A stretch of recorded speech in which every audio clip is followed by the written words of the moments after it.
ಕುಶಾಲನಗರ ಪುರಸಭೆಯಲ್ಲಿ ಮುಖ್ಯಾಧಿಕಾರಿ ಗಿರೀಶ್ ಅವರ ಅಧ್ಯಕ್ಷತೆಯಲ್ಲಿ ಮಹನೀಯರ ಪ್ರತಿಮೆಗಳ ನಿರ್ಮಾಣದ ಕುರಿತು ಸಾರ್ವಜನಿಕರ ಸಭೆ ನಡೆಸಲಾಯಿತು. ರಾಯಚೂರು ಜಿಲ್ಲೆಯ ಸಿಂಧನೂರು ತಾಲೂಕಿನಲ್ಲಿ ಅನಾಮಧೇಯ ವೃದ್ಧೆಯೊಬ್ಬಳನ್ನ ಆಸ್ಪತ್ರೆ ಸಿಬ್ಬಂದಿಗಳು ಕಾರುಣ್ಯ ನೆಲೆ ಆಶ್ರಮಕ್ಕೆ ಸೇರಿಸುವ ಮೂಲಕ ಮಾನವೀಯತೆ ಮೆರೆದಿದ್ದಾರೆ. ಕೊಡಗು ಜಿಲ್ಲೆಯ ಗೋಣಿಕೊಪ್ಪಲು ಕಾವೇರಿ ಕೇರಿ ಸಂಘದ ವಾರ್ಷಿಕ ಮಹಾಸಭೆ ನಡೆಯಿತು.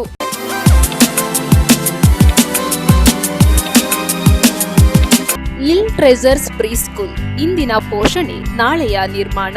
ನಮ್ಮಲ್ಲಿ 2 ರಿಂದ 3 ವರ್ಷದ ಮಕ್ಕಳಿಗೆ ಪ್ಲೇ ಗ್ರೂಪ್, ನರ್ಸರಿ ವಿಭಾಗಕ್ಕೆ 3 ರಿಂದ 4 ವರ್ಷ, ಎಲ್ಕೆಜಿ ವಿಭಾಗಕ್ಕೆ 4 ರಿಂದ 5 ವರ್ಷ ಮತ್ತು ಯುಕೆಜಿ ವಿಭಾಗದ ಮಕ್ಕಳಿಗೆ 5 ರಿಂದ 6 ವರ್ಷ ಆಗಿರಬೇಕು. ನಮ್ಮಲ್ಲಿ ಸ್ಪೋಕನ್ ಇಂಗ್ಲಿಷ್ ಕ್ಲಾಸಸ್ ಕೂಡ ಲಭ್ಯವಿರುತ್ತದೆ. Limited seats only. Please joining your childrens lil treasures pre school, Siddaiah Puranik layout, water tank near Kushalnagar.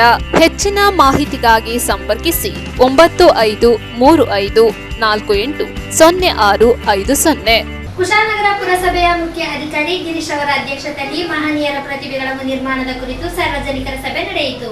Kushalnagar ಪುರಸಭೆಯ ಆವರಣದಲ್ಲಿ ಮಾಜಿ ಮುಖ್ಯಮಂತ್ರಿ ಆರ್ ಗುಂಡೂರಾವ್ ಅವರ ಪ್ರತಿಮೆ ನಿರ್ಮಾಣ ಸೇರಿದಂತೆ ರಸ್ತೆಗಳಿಗೆ ನಾಮಕರಣ ಮಾಡುವ ಸಂಬಂಧ ಸಂಘ ಸಂಸ್ಥೆಗಳ ಪ್ರಮುಖರ ಅಭಿಪ್ರಾಯ ಸಂಗ್ರಹ ಸಭೆ ಕುಶಾಲನಗರ ಪುರಸಭೆ ಮುಖ್ಯಾಧಿಕಾರಿ ಗಿರೀಶ್ ಅವರ ಅಧ್ಯಕ್ಷತೆಯಲ್ಲಿ ಹಮ್ಮಿಕೊಳ್ಳಲಾಗಿತ್ತು. ಕುಶಾಲನಗರದ ಹೆಮ್ಮೆಯ ಪುತ್ರ ಮಾಜಿ ಮುಖ್ಯಮಂತ್ರಿ ದಿವಂಗತ ಆರ್ ಗುಂಡೂರಾವ್ ಅವರ ಪ್ರತಿಮೆಯನ್ನ ಕುಶಾಲನಗರ ಪುರಸಭೆಯ ಆವರಣದಲ್ಲಿ ಸ್ಥಾಪಿಸುವುದು, ಭಾರತದ ಮಾಜಿ ಉಪ ಪ್ರಧಾನಿ, ಹಸಿರು ಕ್ರಾಂತಿಯ ಹರಿಕಾರ ಬಾಬು ಜಗಜೀವನ್ ರಾಮ್ ರವರ ಹೆಸರನ್ನ ಟಾಟಾ ಪೆಟ್ರೋಲ್ ಬಂಕ್ ಎದುರು ಇರುವ ವೃತ್ತಕ್ಕೆ ನಾಮಕರಣ ಮಾಡುವುದು, ತ್ರಿಭಾಷಾ ಜ್ಞಾನಿ ಕವಿ, ಕುಶಾಲನಗರದ ಬೈಚನಹಳ್ಳಿಯಲ್ಲಿ ನೆಲೆಸಿದ್ದ ನಿವೃತ್ತ ಪ್ರಾಂಶುಪಾಲರಾದ ದಿವಂಗತ ವಿಎಸ್ ರಾಮಕೃಷ್ಣ ಅವರ ಹೆಸರನ್ನ ಕಲಾಭವನಕ್ಕೆ ಹೋಗುವ ರಸ್ತೆಗೆ ನಾಮಕರಣ ಮಾಡುವ ಕುರಿತು ವಿವಿಧ ಸಂಘ ಸಂಸ್ಥೆಗಳ ಪ್ರಮುಖರ ಸಮ್ಮುಖದಲ್ಲಿ ಚರ್ಚಿಸಲಾಯಿತು. ಕೆಲವು ವರ್ಷಗಳ ಹಿಂದೆ ಪಟ್ಟಣ ಪಂಚಾಯಿತಿ ಆಡಳಿತ ಮಂಡಳಿ ಸಭೆಯಲ್ಲಿ ನಿರ್ಣಯ ಕೈಗೊಂಡಂತೆ ಸಂವಿಧಾನ ಶಿಲ್ಪಿ ಡಾಕ್ಟರ್ ಬಿಆರ್ ಅಂಬೇಡ್ಕರ್ ಅವರ ಪ್ರತಿಮೆ ಸ್ಥಾಪಿಸುವ ಬಗ್ಗೆ ಹಿಂದಿನ ಸಭೆಯ ವಿಚಾರದಲ್ಲಿ ಪ್ರಸ್ತಾವನೆ ಇಲ್ಲದಿರುವ ಬಗ್ಗೆ ತೀವ್ರ ಆಕ್ರೋಶ ವ್ಯಕ್ತವಾಯಿತು. ಈ ಬಗ್ಗೆ ಮುಖ್ಯಾಧಿಕಾರಿ ಗಿರೀಶ್ ಅವರನ್ನ ಕೆಲವು ಸಂಘ ಸಂಸ್ಥೆಗಳ ಪ್ರಮುಖರು ತರಾಟೆಗೆ ತೆಗೆದುಕೊಂಡರು. ಡಾಕ್ಟರ್ ಬಿಆರ್ ಅಂಬೇಡ್ಕರ್ ಅವರ ಪುತ್ಥಳಿ ಸ್ಥಾಪನೆ ಸಂಬಂಧ ಶಾಸಕರ ಸಮ್ಮುಖದಲ್ಲಿ ಪ್ರತ್ಯೇಕ ಸಭೆ ಹಮ್ಮಿಕೊಳ್ಳುವ ಉದ್ದೇಶ ಹೊಂದಿರುವುದಾಗಿ ಮುಖ್ಯಾಧಿಕಾರಿ ಸಭೆಗೆ ಮಾಹಿತಿ ನೀಡಿದರು. ಉದ್ದೇಶಪೂರ್ವಕವಾಗಿ ಅಂಬೇಡ್ಕರ್ ಅವರ ಪುತ್ಥಳಿ ಸ್ಥಾಪನೆ ವಿಚಾರ ಕೈಬಿಡಲಾಗಿದೆ ಎಂದು ಪ್ರಮುಖರು ಆರೋಪಿಸಿದರು. ಸಭೆಯ ವಿಚಾರಗಳ ಜೊತೆಯಲ್ಲಿ ಅಂಬೇಡ್ಕರ್ ಪುತ್ಥಳಿ ಸ್ಥಾಪನೆ ವಿಚಾರ ಇತ್ಯರ್ಥವಾಗಬೇಕಿದೆ ಎಂದು ಮಾಜಿ ಅಧ್ಯಕ್ಷರಾದ ಜಯವರ್ಧನ್, ವಿಶ್ವಜ್ಞಾನಿ ಅಂಬೇಡ್ಕರ್ ಟ್ರಸ್ಟ್ನ ಲೋಕೇಶ್, ಡಿಎಸ್ಎಸ್ನ ಕೆಬಿ ರಾಜು, ಅಂಬೇಡ್ಕರ್ ಜನಪರ ವೇದಿಕೆ ಜಯಪ್ರಕಾಶ್ ಮತ್ತಿತರರು ಪಟ್ಟು ಹಿಡಿದರು. ಈಗಾಗಲೇ ಬಾಬು ಜಗಜೀವನ್ ರಾವ್ ಅವರ ವೃತ್ತ ನಿರ್ಮಾಣಕ್ಕೆ ಶಾಸಕರು ಖುದ್ದು ಭೂಮಿ ಪೂಜೆ ನೆರವೇರಿಸಿದ್ದು, ಹೊಸದಾಗಿ ಈ ವಿಚಾರ ಕೈಗೆತ್ತಿಕೊಂಡಿರುವ ಕ್ರಮದ ಬಗ್ಗೆ ಶಿವಶಂಕರ್, ಪ್ರಕಾಶ್, ನಂಜುಂಡಸ್ವಾಮಿ ಮತ್ತಿತರರು ಆಕ್ಷೇಪ ವ್ಯಕ್ತಪಡಿಸಿದರು.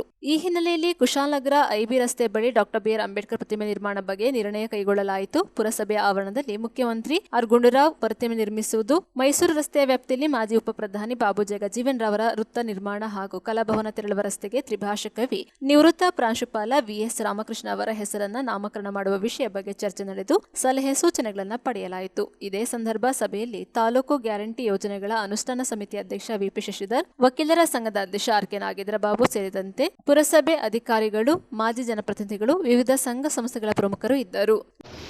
ಏನಂತಂದ್ರೆ ನೀವು ಕರೆದಿರೋ ಉದ್ದೇಶ ಏನಂತ ನಮ್ಗೆ ಅರ್ಥ ಆಗಿದ್ದಾರೆ ಇನ್ನೊಂದ್ಸಲ. ಮತ್ತೆ ನೀವು ಹಾಕಿರೋ 2ನೇ ನಂಬರ್ ಭಾರತದ ಮಾಜಿ ಉಪ ಪ್ರಧಾನಿ ಹಸಿರು ಕ್ರಾಂತಿ ಹರಿಕಾರ ಬಾಬು ಜಗಜೀವನ್ ರಾಮ್ ಸರ್ಕಲ್ಗೆ 2020ರಲ್ಲಿ ಮಾನ್ಯ ಅಧ್ಯಕ್ಷರಾದಂಥ ಮಾಜಿ ಅಧ್ಯಕ್ಷರಾದಂಥ ಪಟ್ಟಣ ಪಂಚಾಯಿತಿಯಲ್ಲಿರುವಾಗ ಅನುಮೋದನೆ ಆಗಿ ಸರ್ಕಲ್ನ 2022ರಲ್ಲಿ ಅಲ್ಲ ಅದು ಹೆಚ್ಚುವರಿ ಅನುದಾನಕ್ಕೋಸ್ಕರ ಅಭಿವೃದ್ಧಿಗೆ 2022ರಲ್ಲಿ ಅನುಮೋದನೆ ಆಗಿ 2020ರಲ್ಲೇ ಅಪ್ರೂವಲ್ ಆಗಿದೆ. ಸುಮಾರು ತೀರ್ಮಾನ ಮಾಡಿದ್ವಿ, ಆ ಸ್ಟ್ಯಾಚ್ಯೂ ಈ ಕಡೆ ನೇಮ್ ಬೋರ್ಡ್ ಮೇಲೆ ಇಡಬೇಕು ಅಂತ ಕಾರ್ಯರೂಪ ತರಬೇಕು ಸರ್. ಈಗ ನಾವು ಲಾಸ್ಟ್ ಬೋರ್ಡಲ್ಲಿ ಮಾಡಿಬಿಟ್ಟು ಅಂಬೇಡ್ಕರ್ದು ಇಲ್ಲಿ DC ಬ್ಯಾಂಕ್ ಮುಂದ್ಗಡೆ ಮಾಡಿ ಇನ್ನೂ 1 ವರ್ಷ ಆಯಿತು. 1 ವರ್ಷದಿಂದ ಏನು ಅದ್ರದ್ದು ಇದು ಮಾಡಿದ್ದಾರೆ, ಪ್ರೊಸೀಜರ್ ಮಾಡಿದ್ದಾರೆ ಸರ್? ಮುಗಿದೋದ್ಮೇಲೆ ಪುನಃ ಮಾಡ್ಬೋದಲ್ಲ ಸರ್? ಈಗ ಅದೇ ಪುನಃ ಸರ್ ಪ್ರೊಸೀಜರ್ ಮುಗೀತು ಸರಿ, ಒಪ್ಕೋತೀನಿ ಸರ್. ಮತ್ತೆ ಪ್ರೊಸೀಜರ್ ಮಾಡಿದ್ರೆ ಸರ್ಕ್ಯುಲರ್ ಇಲ್ವಾ ಸರ್? ಇರುವಲ್ಲ ಆಗಿದೆ ಅಂತ ಮಾಡ್ಬೋದು ಇಲ್ವಲ್ಲ ಸರ್? ಅದೇನೇ ಈಗ ಮಾತಾಡಿದ್ವಲ್ಲ ಸರ್. ಸರ್ ಈಗ 20 ಈಗ ಡೇಟ್ ನೋಡಿ ಸರ್, ನಿಮಗೆ ನೋಟಿಫಿಕೇಶನ್ ಡೇಟ್ ಇದೆ. 1 ವರ್ಷ ಆಗಿ ಬಂತಲ್ಲ ಸರ್? 1 ವರ್ಷ ಆಯ್ತು ನಾವು ಇದೆಲ್ಲ ಮಾಡಿ ತೀರ್ಮಾನ ಮಾಡಿ. ನೀವು ಇನ್ನೂ ಏನು ಅದ್ರ ಬಗ್ಗೆ ಏನು ತೀರ್ಮಾನ ತಗೊಂಡಿಲ್ಲ. ಇನ್ನು ಈ ಕಳಿಸ್ಬೇಕು ಅಂದ್ರೆ ಇನ್ನೇವಾಗ ಸರ್ ಮಾಡೋದನ್ನು? ನಮ್ಮ ಜಯವರ್ಧನ್ ಅವರು ಅಧ್ಯಕ್ಷ ಆಗಿದ್ರು, ಅವತ್ತೇ ಆಗಿದೆ ಸರ್. ಈಗ ಅಜೆಂಡಾ ವೈಸ್ ಹೋಗ್ಬೇಡಲ್ಲ ಸರ್. 2025ರಲ್ಲಿ ಒಂದು ನಿರ್ಣಯ ಆಗಿತ್ತು ಸರ್, ನಡಾವಳಿ ಸರಿ ನೋಡಿರ್ಬೋದು. ಹಾಂ, ಅದು ಇದೆಲ್ಲ ಒಟ್ಟಿಗೆ ನೋಟಿಫಿಕೇಶನ್ ಆಗಿದ್ರೆ ತುಂಬ ಅನುಕೂಲ ಆಗೋದಲ್ಲ ಸರ್? ಸರ್ ಅಲ್ಲ ಅಕಸ್ಮಾತ್ ಹೇಳೋದು ಸರ್, ಈಗ ಅಲ್ಲಿ ಆಗಿರ್ಲಿಲ್ಲ ಅಂದ್ರೆ ತಮ್ಗೆ ಸರ್ ನಾವೊಂದು ಒಳ್ಳೆ ವಿಚಾರ ಹೇಳಿದ್ವಿ ಸರ್. ಹಾ. 22 ನೀವು ಇವತ್ತು ನಡೆಯುವಂತ ಕಾರ್ಯಕ್ರಮಗಳಲ್ಲಿ ಬಾಬಾ ಸಾಹೇಬ್ ಹೆಸರ ಸರ್ಕಲ್ ಇಡುವಂತದ್ದೇ ಆಗಿರ್ಬೋದು, ಪುತ್ತಲೆ ಮಾಡುವಂತದ್ದೇ ಆಗಿರ್ಬೋದು, ಕೈ ಬಿಟ್ಟರೆ ಉದ್ದೇಶ ಏನು ಸರ್? ನಾವು ಇದನ್ನ ಸಪರೇಟ್ ಅಧಿಕಾರಿ ವರ್ಗದವರು ನೀವೇ ಸಪರೇಟ್ ಅಂತ ತೋರಿಸ್ಬಿಟ್ರೆ ಸಾಮಾನ್ಯ ಜನ ತೋರಿಸಲ್ವಾ ಸರ್? ಆತರ ಅನ್ಕೋಬಾರ್ದು. ಇಲ್ಲ ಸರ್, ನೀವು ಅನ್ಕೋತಿರೋ ತಪ್ಪು ಸರ್. ಇಲ್ಲ ನೀವು ಯಾವ್ದೋ ಕಾರಣದ, ಯಾವ್ದೋ ಒತ್ತಡದ, ಯಾವ್ದೋ ಒಂದಕ್ಕೆ ಮಣಿದು ನೀವು ಇವತ್ತು ಸೇರ್ಸಿಲ್ಲ. ಇಲ್ಲ ಅಂತಂದ್ರೆ ಇವತ್ತು ರಾಜಕಾರಣದಲ್ಲಿ ಅದು ಸೇರ್ಸ್ಬಿಡಿ ಸರ್, ಮಾಡಿ ಸರ್ ಕಾರ್ಯಕ್ರಮ ಸೇರ್ಬಿಡಿ. ಇವತ್ತಿನ ಇದ್ರಲ್ಲಿ ಆಗ್ಬೇಕು, ಆಯ್ತಾ? ಈಗ ನಾವು ಕೇಳಿದ್ವಿ, ನಾವು ಬಾಬಾ ಸಾಹೇಬ್ ಪುತ್ತಳಿಬೇಕು ಅಂತ ಹೇಳ್ಬಿಟ್ಟು ಹಲವಾರು ವರ್ಷಗಳಿಂದ ಅರ್ಜಿ ಕೊಡ್ತಾ ಬಂದಿದ್ದೀವಿ ಸರ್. ನಾವು ಹಲವಾರು ವರ್ಷಗಳಿಂದ ಅರ್ಜಿ ಕೊಡ್ತಾ ಬಂದಿದ್ದೀವಿ.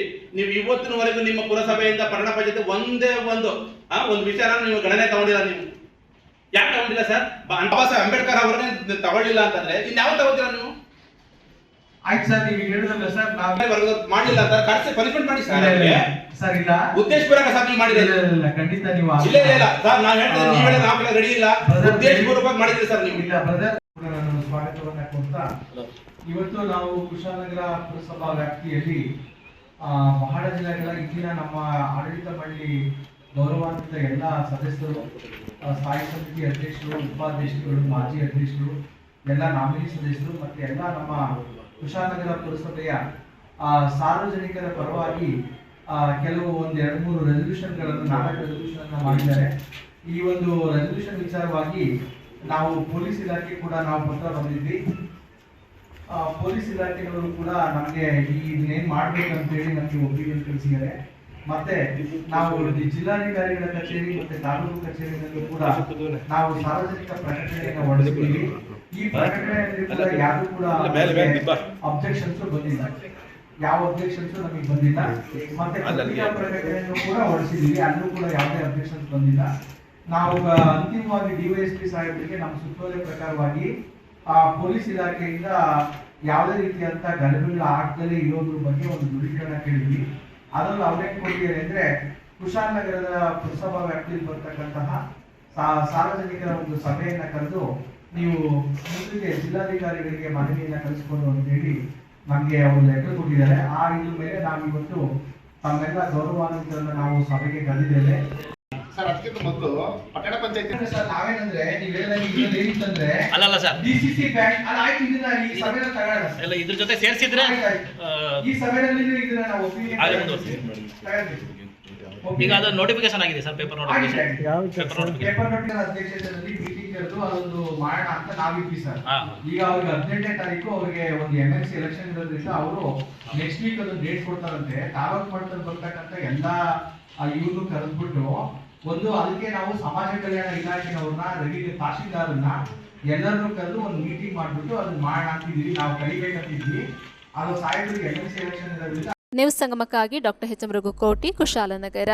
ಕಾರ್ಕಳದಲ್ಲಿ ಬೈಕ್ ಸವಾರ ಓವರ್ಟೇಕ್ ಮಾಡಲು ಹೋಗಿ ಗೂಡ್ಸ್ ಗಾಡಿಗೆ ಡಿಕ್ಕಿ ಹೊಡೆದ ಪರಿಣಾಮ ಗಂಭೀರವಾಗಿ ಗಾಯಗೊಂಡಿದ್ದಾನೆ. ಓವರ್ಟೇಕ್ ಮಾಡುವ ಭರದಲ್ಲಿ ಬೈಕಿಗೆ ಗೂಡ್ಸ್ ವಾಹನ ಡಿಕ್ಕಿಯಾಗಿ ಸಹ ಸವಾರ ಗಂಭೀರವಾಗಿ ಗಾಯಗೊಂಡಿರುವ ಘಟನೆ ಕಸಬಾ ಗ್ರಾಮದ ಪುಕ್ಕೇರಿಯಲ್ಲಿ ನಡೆದಿದೆ. ಕುಕ್ಕಂದೂರು ಗ್ರಾಮದ ಚೇತನ್ ಎಂಬುವರು ತನ್ನ ಸ್ನೇಹಿತ ಸಂಪತ್ ಎಂಬುವರನ್ನ ಸವಾರನಾಗಿ ಕುಳ್ಳಿರಿಸಿಕೊಂಡು ಮೂಡುಬಿದ್ರೆಯಿಂದ ಕಾರ್ಕಳ ಕಡೆಗೆ ಬೈಕ್ನಲ್ಲಿ ಬರುತ್ತಿದ್ದಾಗ ಕಸಬಾ ಗ್ರಾಮದ ಪುಕ್ಕೇರಿ ದಿವ್ಯ ಅಪಾರ್ಟ್ಮೆಂಟ್ ಎದುರು ಜೋಡು ರಸ್ತೆ ಕಡೆಯಿಂದ ಪುಕ್ಕೇರಿ ಕಡೆಗೆ ಆರೋಪಿ ಕಾರ್ತಿಕ್ ಬಳೆಗಾರ್ ಎಂಬಾತ ಗೂಡ್ಸ್ ವಾಹನವನ್ನ ಚಲಾಯಿಸಿಕೊಂಡು ಬರುತ್ತಿದ್ದು, ತನ್ನ ಎದುರಿನಿಂದ ಹೋಗುತ್ತಿದ್ದ ವಾಹನವನ್ನ ಓವರ್ಟೇಕ್ ಮಾಡುವ ಭರದಲ್ಲಿ ಚೇತನ್ ಚಲಾಯಿಸುತ್ತಿದ್ದ ಬೈಕ್ಗೆ ಡಿಕ್ಕಿ ಹೊಡೆದಿದ್ದಾನೆ. ಪರಿಣಾಮವಾಗಿ ಚೇತನ್ಗೆ ಕಾಲಿಗೆ ಗಾಯವಾಗಿದ್ದು, ಸಹ ಸವಾರ ಸಂಪತ್ಗೆ ಗಂಭೀರ ಸ್ವರೂಪದ ಗಾಯವಾಗಿರುತ್ತದೆ. ಚೇತನನ್ನ ಚಿಕಿತ್ಸೆಗಾಗಿ ಕಾರ್ಕಳ ಸರ್ಕಾರಿ ಆಸ್ಪತ್ರೆಗೆ ಕರೆದುಕೊಂಡು ಹೋಗಿ ನಂತರ ಅಲ್ಲಿಂದ ಹೆಚ್ಚಿನ ಚಿಕಿತ್ಸೆಗಾಗಿ ಮಂಗಳೂರು ವೆನ್ಲಾಕ್ ಆಸ್ಪತ್ರೆಗೆ ದಾಖಲಿಸಲಾಗಿದೆ. ಸಹ ಸವಾರ ಸಂಪತ್ನನ್ನ ಮಣಿಪಾಲ ಆಸ್ಪತ್ರೆಗೆ ದಾಖಲಿಸಲಾಗಿದೆ. ಈ ಬಗ್ಗೆ ಕಾರ್ಕಳ ನಗರ ಪೊಲೀಸ್ ಠಾಣೆಯಲ್ಲಿ ಪ್ರಕರಣ ದಾಖಲಾಗಿರುತ್ತದೆ. ನ್ಯೂಸ್ ಸಂಗಮಕ್ಕಾಗಿ ಅರುಣ್ ಭಟ್, ಕಾರ್ಕಳ. ರಾಯಚೂರು ಜಿಲ್ಲೆಯ ಸಿದನೂರು ತಾಲೂಕಿನ ಅನಾಮಧೇಯ ಹೃದಯೊಬ್ಬಳನ್ನು ಆಸ್ಪತ್ರೆಯ ಸಿಬ್ಬಂದಿಗಳು ಕಾರುಣ್ಯ ನೆಲೆ ಆಶ್ರಮಕ್ಕೆ ಸೇರಿಸುವ ಮೂಲಕ ಮಾನವೀಯತೆಯನ್ನು ಮೆರೆದಿದ್ದಾರೆ. ಸಿಂಧನೂರು ತಾಲೂಕಿನ ಜವಳಗೇರ ಸಾರ್ವಜನಿಕ ಆಸ್ಪತ್ರೆಯಲ್ಲಿ ಅಮಾನದೀಯ ವೃದ್ಧೆಯಾಗಿ ಇದ್ದ ಅಂಬಮ್ಮ 78 ವರ್ಷ ವಯಸ್ಸು. ಇವರನ್ನ ಆಸ್ಪತ್ರೆಯ ಸಿಬ್ಬಂದಿಗಳ ಮಾಹಿತಿ ಮೇರೆಗೆ ನಗರದ ಒಳಬಳ್ಳಾರಿ ರಸ್ತೆಯಲ್ಲಿರುವ ಕಾರುಣ್ಯ ನೆಲೆ ವೃದ್ಧಾಶ್ರಮ ಹಾಗೂ ವಯಸ್ಕರ ಬುದ್ಧಿಮಾಂದ್ಯ ಆಶ್ರಮಕ್ಕೆ ಕರೆತಂದು ಆಶ್ರಯ ಕಲ್ಪಿಸಿಕೊಡಲಾಯಿತು. ಆಶ್ರಮದ ಸಿಬ್ಬಂದಿಗಳು ಈ ತಾಯಿಯ ಕುಟುಂಬವನ್ನ ಪತ್ತೆ ಹಚ್ಚಿ ಮಗ ಹಾಗೂ ಮಗಳಿಗೆ ಬುದ್ಧಿ ಹೇಳಿ ಮರಳಿ ಅವರ ಕುಟುಂಬಕ್ಕೆ ಒಪ್ಪಿಸಿದ ಘಟನೆ ನಡೆದಿದೆ. ಈ ಸಂದರ್ಭದಲ್ಲಿ ಆಶ್ರಮದ ಕಾರ್ಯಾಧ್ಯಕ್ಷರಾದ ಡಾಕ್ಟರ್ ಚನ್ನಬಸವ ಸ್ವಾಮಿ ಹಿರೇಮಠ ಮಾತನಾಡಿ, ವಿವಿಧ ಕಡೆ ನಿರ್ಗತಿಕರು ನಿರಾಶ್ರಿತರ ಮಾಹಿತಿಯನ್ನ ಕೊಟ್ಟಾಗ ನಾವು ಅವರನ್ನ ಕರೆತಂದು ತಾತ್ಕಾಲಿಕ ಆಶ್ರಯ ಕಲ್ಪಿಸುತ್ತೇವೆ. ನಂತರ ಅವರ ಸಂಪೂರ್ಣ ವಿಳಾಸ ಹಾಗೂ ಅವರ ಬದುಕಿನ ಸ್ಥಿತಿಯನ್ನು ತಿಳಿದುಕೊಂಡು ಸಂಬಂಧಪಟ್ಟವರಿಗೆ ಸಂಪರ್ಕಿಸಿ ಅವರಿಗೆ ಬುದ್ಧಿ ಹೇಳಿ ಅವರವರ ಮನೆಗೆ ಕಳುಹಿಸುವ ಕಾರ್ಯ ನಿರಂತರವಾಗಿ ನಡೆಯುತ್ತಿದೆ. ಆಶ್ರಮ ಹುಟ್ಟಿದಾಗಿನಿಂದಲೂ ಸಹ ಸುಮಾರು 90ಕ್ಕೂ ಹೆಚ್ಚು ಜನರನ್ನ ಮಕ್ಕಳೊಂದಿಗೆ ಮತ್ತು ಸಂಬಂಧಿಕರೊಂದಿಗೆ ಸೇರಿಸುತ್ತೇವೆ. ನಮ್ಮ ಉದ್ದೇಶ ಇಷ್ಟೇ, ನಿಜವಾದ ಅನಾಥರಿಗೆ, ನೊಂದ ಜೀವಿಗಳಿಗೆ ಆಶ್ರಯ ನೀಡುತ್ತೇವೆ. ನಿಜವಾದ ಅನಾಥರ ಅನಿವಾರ್ಯಕ್ಕಾಗಿ ಹುಟ್ಟಿಕೊಂಡಿರುವ ಕಾರುಣ್ಯ ಆಶ್ರಮ ಹಲವಾರು ಅಭಿಯಾನಗಳ ಮೂಲಕ ನಿಮ್ಮ ಹೆತ್ತವರನ್ನ ದಯಮಾಡಿ ನಮ್ಮಂತಹ ವೃದ್ಧಾಶ್ರಮಕ್ಕೆ ತಳ್ಳಬೇಡಿ ಎನ್ನುವ ಸಂಕಲ್ಪದ ಹಲವಾರು ಕಾರ್ಯಕ್ರಮಗಳನ್ನು ರೂಪಿಸುತ್ತಾ ಬಂದಿದೆ. ಎಲ್ಲಾ ಕಾರ್ಯಗಳಿಗೆ ದಾನಿಗಳೇ ದೇವರಾಗಿ ಕಾರುಣ್ಯ ಸಂಸ್ಥೆಯ ನಿರ್ವಹಣೆಯನ್ನು ಮಾಡುತ್ತಿದ್ದಾರೆ. ಈ ತಾಯಿಯು ಮೂಲತಃ ಸಿಂಧನೂರು ತಾಲೂಕಿನ ಹರಳಹಳ್ಳಿ ಗ್ರಾಮದ ಸಿದ್ದಪ್ಪ ಹಾಗೂ ಶರಣಮ್ಮ ಎನ್ನುವವರ ಜನ್ಮದಾತಿಯಾಗಿದ್ದು, ಇಬ್ಬರು ಮಕ್ಕಳಿಗೂ ಬುದ್ಧಿವಾದ ಹೇಳುವ ಮೂಲಕ ಪುನಃ ಕುಟುಂಬಕ್ಕೆ ಸೇರಿಸಿರುವುದು ನಮಗೆ ಆತ್ಮತೃಪ್ತಿ ತಂದಿದೆ. ಮುಂದಿನ ದಿನಮಾನಗಳಲ್ಲಿ ನಿಮ್ಮ ತಾಯಿಯನ್ನು ಸರಿಯಾಗಿ ನೋಡಿಕೊಳ್ಳಬೇಕು ಎನ್ನುವ ಎಚ್ಚರದ ಸಂದೇಶಗಳೊಂದಿಗೆ ಅಂಬಮ್ಮಳರನ್ನ ಅವರ ಕುಟುಂಬಕ್ಕೆ ಒಪ್ಪಿಸಿದರು. ಇದೇ ಸಂದರ್ಭದಲ್ಲಿ ಅವರ ಮಕ್ಕಳಾದ ಗಿಡ್ಡಪ್ಪ, ಶರಣಮ್ಮ, ಸಾಕ್ಷಿದಾರರಾದ ಈರಪ್ಪ, ತಾಯಿ ಹುಸೇನಮ್ಮ ಮತ್ತು ಆಶ್ರಮದ ಸಿಬ್ಬಂದಿಗಳಾದ ಸುಜಾತ ಮಲದಗುಡ್ಡ, ಸಿದ್ದಯ್ಯ ಸ್ವಾಮಿ, ಮರಿಯಪ್ಪ ಜ್ಯೋತಿ ಅನೇಕರು ಉಪಸ್ಥಿತರಿದ್ದರು. ನಮ್ಮ ಕಾರುಣ್ಯ ಆಶ್ರಮದಲ್ಲಿ ದಿನಾಂಕ 26/5/2026 ಸುಮಾರು ರಾತ್ರಿ 10 ಗಂಟೆಯ ಸುಮಾರಿಗೆ ಜವಳಗೇರದ ಸಾರ್ವಜನಿಕ ಆಸ್ಪತ್ರೆಯಿಂದ ಕರೆತಂದಿರುವಂಥ ನಮ್ಮ ಅಂಬಮ್ಮ ಅಮ್ಮನವರನ್ನು ನಾವು ಕರ್ಕೊಂಬಂದಿದ್ವಿ. ಇಷ್ಟು ದಿನಗಳ ಕಾಲ ಆಶ್ರಯ ಕೊಟ್ಟಿದ್ವಿ. ನಂತರ ನಿನ್ನೆ ಈಕೆ ಒಂದು ವಿಳಾಸ ಗೊತ್ತಾಗಿ ಅವರ ಮಗಳು ಗಿಡ್ಡಯ್ಯ ಹಾಗೂ ಶರಣಮ್ಮ ಅಂತೇಳಿ ಅವರ ಮಗಳು ಅವರ ಕುಟುಂಬಕ್ಕೆ ಸಂಪರ್ಕ ಮಾಡಿ ಈ ತಾಯಿಯನ್ನು ಕರ್ಕೊಂಡು ಹೋಗ್ರಿ ಎಂದಾಗ ಅವರು ಇವತ್ತು ಬಂದಿದ್ದಾರೆ. ನಿಜವಾಗ್ಲೂ ಭಾಳ ಖುಷಿ ಆಗ್ತದೆ. ಯಾಕಂದರೆ ಈ ಒಂದು ಕಾರುಣ್ಯ ಕುಟುಂಬದ ಕೂಸನ್ನು ಪುನಃ ಅವರ ಮನೆಗೆ ಸೇರಿಸ್ತಿರುವಂಥದ್ದು ಮಾನವೀಯತೆಗೆ ಮೆರುಗು ತರ್ತದೆ ಅನ್ನೋ ಒಂದು ಮಾತನ್ನು ಈ ಸಂದರ್ಭದಲ್ಲಿ ವ್ಯಕ್ತಪಡಿಸುತ್ತಾ ಇಂದು ಅವರ ಕುಟುಂಬಕ್ಕೆ ನಮ್ಮ ಅಂಬಮ್ಮ ತಾಯಿಯನ್ನು ಒಪ್ಪಿಸ್ತಾ ಇದ್ವಿ. ಧನ್ಯವಾದ. ನ್ಯೂಸ್ ಸಂಗಮಕ್ಕಾಗಿ ಡಾಕ್ಟರ್ ಎಚ್ ಮೃಗುಕೋಟಿ, ಕುಶಾಲನಗರ. ಕೊಡಗು ಜಿಲ್ಲೆಯ ಪೊನ್ನಂಪೇಟೆ ತಾಲೂಕಿನ ಬಲ್ಯಮಂಡೂರು ಶಾಲೆಯ ನಿವೃತ್ತಿ ಶಿಕ್ಷಕಿ ರಾಜಮ್ಮನವರು ಮಕ್ಕಳಿಗೆ ಉಚಿತವಾಗಿ ಲೇಖನಿ ಹಾಗೂ ಪುಸ್ತಕಗಳನ್ನು ವಿತರಿಸಿದ್ದಾರೆ. ಬಲ್ಯಮಂಡೂರಿನಲ್ಲಿ ಲೇಖನಿ ಸಾಮಗ್ರಿ ವಿತರಣೆ. ಇತ್ತೀಚೆಗೆ ಪೊನ್ನಂಪೇಟೆ ತಾಲೂಕು ಬಲ್ಯಮಂಡೂರು ಶಾಲೆಯಲ್ಲಿ ನಿವೃತ್ತ ಶಿಕ್ಷಕಿ ಶ್ರೀಮತಿ ರಾಜಮ್ಮನವರು ಮಕ್ಕಳಿಗೆ ಲೇಖನಿ ಸಾಮಗ್ರಿ ವಿತರಿಸಿದರು. ಈ ಸಂದರ್ಭ ನಿವೃತ್ತ ಪೊಲೀಸ್ ಉಪ ನಿರೀಕ್ಷಕರಾದ ಶ್ರೀ ಮರಿಸ್ವಾಮಿ, ಶ್ರೀ ಅರ್ಜುನ್ ಮುಖ್ಯ ಶಿಕ್ಷಕಿ ಶ್ರೀಮತಿ ಕೆಪಿ ಪವಿತ್ರ, ಸಹ ಶಿಕ್ಷಕ ಶ್ರೀ ಇರುನೆಲ್ಲಿಮಡ ಜೀವನ್, ಹಸೀನಾ, ಸುನೋಜಮ್ಮ ಹಾಜರಿದ್ದರು. ನ್ಯೂಸ್ ಸಂಗಮಕ್ಕಾಗಿ ಡಾಕ್ಟರ್ ಎಚ್ ರಘುಕೋಟಿ, ಕುಶಾಲನಗರ. ಕೊಡಗು ಜಿಲ್ಲೆಯ ಗೋಣಿಕೊಪ್ಪಲು ಕಾವೇರಿ ಕೇರಿ ಸಂಘದ ವಾರ್ಷಿಕ ಮಹಾಸಭೆ ಸಂಘದ ಶೈಕ್ಷಣಿಕ ಸಾಧನೆಗೈದ ವಿದ್ಯಾರ್ಥಿಗಳಿಗೆ ಸನ್ಮಾನ ಕಾರ್ಯಕ್ರಮ ನಡೆಯಿತು. ಗೋಣಿಕೊಪ್ಪದ ಕಾವೇರಿ ಹಿಲ್ಸ್ ಬಡಾವಣೆಯ ಕಾವೇರಿ ಕೇರಿ ಸಂಘದ 9ನೇ ವರ್ಷದ ವಾರ್ಷಿಕ ಮಹಾಸಭೆ ಮಂಜುನಾಥ ರೆಸ್ಟೋರೆಂಟ್ ಹಾಲ್ನಲ್ಲಿ ಶ್ರೀ ಚೋನೀರಾ ಸತ್ಯರವರ ಅಧ್ಯಕ್ಷತೆಯಲ್ಲಿ ನಡೆಯಿತು. ಕಾವೇರಿ ಕೇರಿಯ ಸದಸ್ಯರಿಗೆ, ಪುರುಷರಿಗೆ, ಮಹಿಳೆಯರಿಗೆ ಹಾಗೂ ಮಕ್ಕಳಿಗೆ ವಿವಿಧ ಸ್ಪರ್ಧೆಯನ್ನ, pass in the ball, musical chair ನಂತಹ ವಿನೂತನ ಸ್ಪರ್ಧೆಗಳನ್ನು ಏರ್ಪಡಿಸಲಾಗಿತ್ತು ಹಾಗೂ ವಿಜೇತರಿಗೆ ಆಕರ್ಷಕ ಬಹುಮಾನ ವಿತರಿಸಲಾಯಿತು. ಕಾವೇರಿ ಕೇರಿಯ ಸದಸ್ಯರ ಮಕ್ಕಳು ಶೈಕ್ಷಣಿಕ ಸಾಧನೆಗೈದ 10ನೇ ತರಗತಿಯಲ್ಲಿ ಹೆಚ್ಚು ಅಂಕ ಗಳಿಸಿದ ಕುಮಾರಿ ಚೊಟ್ಟೆಯಂಡ ನಮನ ಮುತ್ತಣ್ಣ, ಕುಮಾರ ಕುಲ್ಲಚಂಡ ರಿಷಿತ್ ತಿಮ್ಮಣ್ಣ, ದ್ವಿತೀಯ ಪಿಯುಸಿಯಲ್ಲಿ ಹೆಚ್ಚು ಅಂಕ ಗಳಿಸಿದ ಚೇರಿಯಂಡ ತನಿಷ್ ತಿಮ್ಮಯ್ಯ ಅವರನ್ನ ಸನ್ಮಾನಿಸಿ ಗೌರವಿಸಲಾಯಿತು. ವಾರ್ಷಿಕ ವರದಿಯನ್ನ ಸಭೆಯಲ್ಲಿ ಕಾರ್ಯದರ್ಶಿ ಕೋಡೀರ ವೀಣಾ ಮಂಡನೆ ಮಾಡಿದರು. ಶ್ರೀಮತಿ ಶಾಂತಿಯಂಡ ಟೀನ ಮಜ್ಜೆಯ ಪ್ರಾರ್ಥನೆಯೊಂದಿಗೆ ಸಭೆ ಆರಂಭಿಸಿ ವಾರ್ಷಿಕ ವರದಿ ವಿಷಯದ ಬಗ್ಗೆ ಚರ್ಚೆ ಮಾಡಲಾಯಿತು. ಕೊಡಂದೇರ ಸ್ವಾತಿ, ಮಾಚಿಮಾಡ ಭೀಮಯ್ಯ ಮುಕುಂದ, ಮಲ್ಲೆಂಗಡ ಪದ್ಮಿನಿ, ಕೂಪದಿರ ಕಾವೇರಪ್ಪ, ಚಿಂಡಮಾಡ ಕಸ್ತೂರಿ, ತಿರುನೆಲ್ಲಿಮಾಡ ಧನುಜೀವನ್, ಶಾಂತೆಯಂಡ ಮಧುಮಾಚಯ್ಯ ಹಾಜರಿದ್ದರು ಹಾಗೂ ಹೊಸ ಆಡಳಿತ ಮಂಡಳಿಯನ್ನ ಆಯ್ಕೆ ಮಾಡಲಾಯಿತು. ಶ್ರೀಮತಿ ವೀಣರವರು ವಂದಿಸಿದರು. ನ್ಯೂಸ್ ಸಂಗಮಕ್ಕಾಗಿ ವಂಶಿಹನಿ, ಕುಶಾಲನಗರ. ಕೊನೆಯಲ್ಲಿ ಮತ್ತೊಮ್ಮೆ ಹೆಡ್ಲೈನ್ಸ್. ಕುಶಾಲನಗರ ಪುರಸಭೆಯಲ್ಲಿ ಮುಖ್ಯಾಧಿಕಾರಿ ಗಿರೀಶ್ ಅವರ ಅಧ್ಯಕ್ಷತೆಯಲ್ಲಿ ಮಹನೀಯರ ಪ್ರತಿಮೆಗಳ ನಿರ್ಮಾಣದ ಕುರಿತು ಸಾರ್ವಜನಿಕರ ಸಭೆ ನಡೆಸಲಾಯಿತು. ರಾಯಚೂರು ಜಿಲ್ಲೆಯ ಸಿಂಧನೂರು ತಾಲೂಕಿನಲ್ಲಿ ಅನಾಮಧೇಯ ವೃದ್ಧೆಯೊಬ್ಬಳನ್ನ ಆಸ್ಪತ್ರೆ ಸಿಬ್ಬಂದಿಗಳು ಕಾರುಣ್ಯ ನೆಲೆ ಆಶ್ರಮಕ್ಕೆ ಸೇರಿಸುವ ಮೂಲಕ ಮಾನವೀಯತೆ ಮೆರೆದಿದ್ದಾರೆ. ಕೊಡಗು ಜಿಲ್ಲೆಯ ಗೋಣಿಕೊಪ್ಪಲು ಕಾವೇರಿ ಕೇರಿ ಸಂಘದ ವಾರ್ಷಿಕ ಮಹಾಸಭೆ ನಡೆಯಿತು.